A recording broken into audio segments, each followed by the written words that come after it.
Hello बच्चों, चलिए प्रश्न को पढ़ते हैं। इसमें लिखा विभव मापी का सिद्धांत समझाइए। चलिए बच्चों, इस प्रश्न की मूल अवधारणा को हम देख लेते हैं।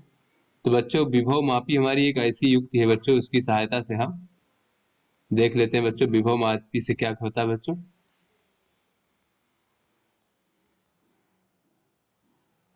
तो बच्चों, विभव मापी से जो हमारा सेल है, सेल का वास्तविक जो है बच्चों विद्युत वाहक बल या फिर विद्युत वाहक बल का शुद्ध मान ज्ञात कर सकते हैं बच्चों। और सेल के विद्युत बलों का जो है बच्चों विद्युत वाहक बलों का तुलना भी कर सकते हैं और सेल का आंतरिक प्रतिरोध बच्चों ज्ञात करते हैं इस प्रकार से।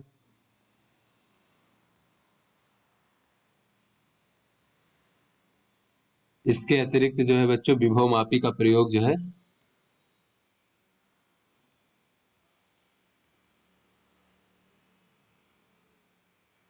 जो हमारा बच्चों अमीटर और वोल्ट मीटर होता है,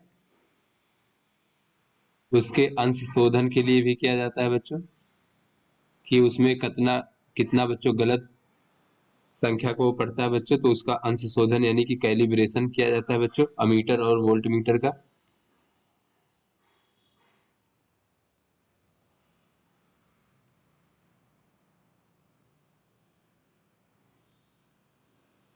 तो बच्चों, ये जो हमारा विभव मापी होता है, इसमें मुख्यतः दो परिपथ होते हैं बच्चों। एक प्राथमिक परिपथ, जिसमें जो है एक विभव मापी का जो तार है, तो प्राथमिक परिपथ के द्वारा जो है बच्चों उस तार में विभव प्रवणता उत्पन्न की जाती है, तार के सिरों विभवांतर उत्पन्न करके बच्चों। और द्वितीय परिपथ में हमारा सेल होता है, जो कि बच्चों विभव मापी किससे होते हुए सर्पी कुंजी से जुड़ा होता है बच्चों। तो चलिए हम देख लेते हैं कि विभव मापी का सिद्धांत क्या है बच्चों, किस सिद्धांत पर कार्य करता है बच्चों। विभव मापी का सिद्धांत। तो बच्चों, विभव मापी के कार्य का सिद्धांत समझने के लिए बच्चों हम यहाँ पर एक साधारण परिपथ बना लेते हैं बच्चों। तो यहाँ पर मान लीजिए अगर एक सेल है जिसका विद्युत वाहक बल E1 है तथा दूसरा सेल है जिसका विद्युत वाहक बल E2 है। तो ये इस प्रकार से बच्चों दोनों जुड़े हुए हैं, जिससे कि ये दोनों एक दूसरे का विरोध करते हैं बच्चों। और यहाँ पर प्रतिरोध अगर R हो, तो यहाँ पर बच्चों ये दोनों एक दूसरे के विपरीत धारा का प्रवाहित करना चाहते हैं बच्चों। तो यदि E1 का मान जो है E2 से बड़ा होगा, तो क्या होगा बच्चों, यहाँ पर बहने वाली धारा I कितना हो जाएगी बच्चों। धारा I बराबर हो जाएगा E1 माइनस E2 परिणामी विद्युत वाहक बल भागे बच्चों प्रतिरोध। और इसकी दिशा कितनी किधर हो जाएगी बच्चों, इसकी दिशा हो जाएगी वामावर्त यानी कि घड़ी की विपरीत दिशा में बच्चों, इस प्रकार से। और यदि बच्चों E2 का मान बड़ा हो E1 से, तो क्या होगा बच्चों, तब जो धारा हो जाएगी बच्चों, धारा I बराबर हो जाएगा E2 माइनस E1 भागे R।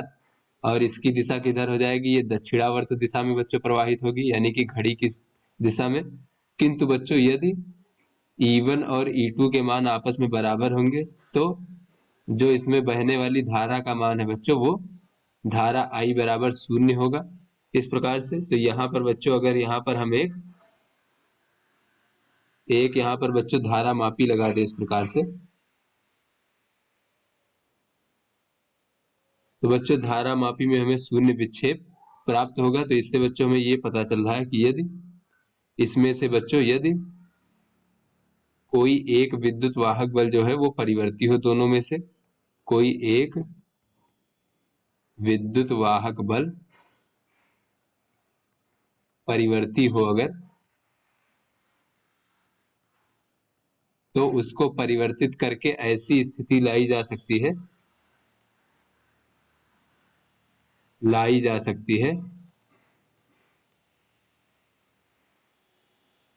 कि धारा मापी में जो है बच्चों शून्य विक्षेप प्राप्त हो हमें। धारा मापी में शून्य विक्षेप प्राप्त हो,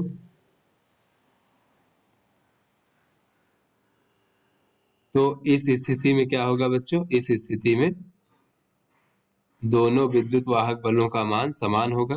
हम कह सकते हैं जब धारा मापी में शून्य विक्षेप प्राप्त होगा, तो हम कह सकते हैं कि दोनों विद्युत वाहक बलों का मान जो है वो समान है।